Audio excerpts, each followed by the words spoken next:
I'd like to go back to the issue that Representative Kruger brought up related to the special funds and the transfer of those funds, out of their operational costs from the general fund. It really concerns me, and it concerns many of our agencies back in the county that I represent. I think there's a fundamental mistrust that this creates related to government, and I guess I'm curious. I was going to ask about your rationale, and I appreciate you answering that earlier. But my question is why this is okay to do now, when previously it was suggested that we move these funds instead of taking on debt during a budget impasse in 16 and 17. The House Republicans suggested that, and the administration said that this would be devastating for the Commonwealth. So my question is, why is it okay to do this now when it wasn't just 2 years ago?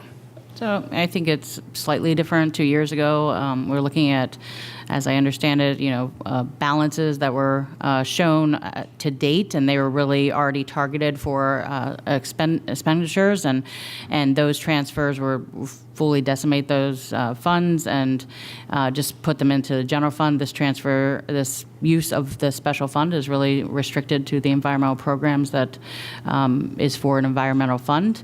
And again, we look at options available to us to balance the budget, and this was what we looked at and felt like it was appropriate given that they were environmental funds for environmental services. And do you have concerns that long-term this could be detrimental to those funds? I mean, we are committed not to continue if it is detrimental. So if it's a one-year solution, then we'll have to consider that next year.